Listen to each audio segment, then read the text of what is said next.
Alright, time for the brakes. It's going to be a pain in the butt. Who knows if I'm actually going to film all this properly. So we're going to start with removing this old wheel cylinder, which almost certainly doesn't work, and then putting a new one in, and then we'll go to shoes and all the rest of the malarkey, and then lines, and yeah, fun. So we're going to get it off first, and then we're going to see what we're up to. Alright, this total dick of a job starts with that clip. Yeah, what a pain in the ass. It's a circlip of some kind. I could find my circlip spanner, so I'm probably just going to pull it off, but yeah, get a little flathead underneath it, and yeah, pop that bugger off, and your wheel cylinder should just pop straight out.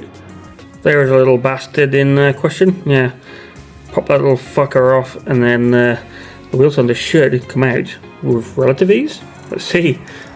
He's sort of loose, but you know, might need a bit of mighty persuasion. There we go. Oop. And there's one wheel cylinder, so these things have got to go in the way they came out. So the flat bit at the bottom, basically. That's what it looks like inside there. I'm going to give that a bit of a spray with something just to try and clean it off a bit, and then stick the new bugger in. One old and one new. There is a big difference between them buggers. So yeah, make sure you stick it in the right way around, which is, like I said, the big flat part at the bottom. It'll make sense when you're putting it in, and then yeah, put your new circlip on too. Let's get that on there, eh? Definitely worth pointing out, undo your bleed nipple, because you're not going to get it on there with that in the way. And then you screw that back in on the opposite side afterwards. There we go, very slightly blurry, but he was a bugger to put on. You pretty much just have to hold the wheel cylinder in and sort of squeeze that on with your thumbs. Not easy on the car. It would be a lot easier off the car, but yeah, it's pretty much on there, and he ain't coming off, so awesome. Next.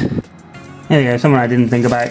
Probably make my life a little easier if I take the hub off, so I'm going to undo this technically a hub nut, and obviously keep it somewhere safe, pull this off, and then I got a lot easier access to everything. Makes sense, right? And also, when I put it back together last time around, I forgot to put one of the bolts in from the back of the radius arm, so it's got to come off either way. Nice and easy. Right, Bodgers, hit a bit of a fork in the road, a bit annoying. Obviously we got all this on. I just started to put in the handbrake adjustment rod thing, I suppose you call it.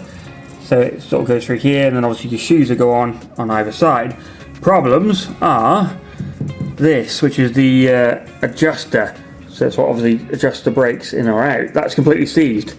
I should have probably checked this way beforehand, but I can't undo the bolt on the back. Didn't have the correct spanner, so I've just ordered that, and I've just ordered a new well, adjuster for both sides. A pain in the butt, and obviously there's a boot missing, so don't learn these things until you start these jobs. So I've ordered one of those as well.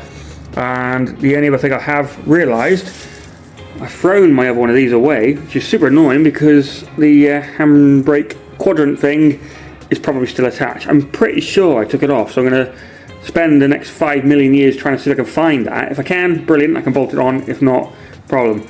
So we're going to have to move on to something different. It was supposed to be a brake rebuild video, as you could see by the start of it, but yeah, these things happen. So no brakes today, how annoying. So the only thing I can try and do is fix the suspension on the other side, and I have found the problem. Let's go and have a look at that. So there's the problem. After a little bit of investigation, I can see that little, it's almost like a ball joint. It's supposed to go into that tube just behind it, as you can see. Don't know why it's come out. Obviously when I jacked it up, that seems to have slipped out of there. I'm not sure if that's good or bad. I mean, maybe it's common, maybe it's not. So I'm going to have to jack the side up and then obviously push that ball thing back in. Not sure how hard that's going to be to do, but that is the problem. So yeah, hopefully a relatively easy fix. There we go, we've mostly got it back in position. So take the wheel off, jack it up, and undo the top of the strut so it dropped down a bit lower, and then have your Harry's pretty much back in place. I'm not quite sure that's right, but at least it's the same height.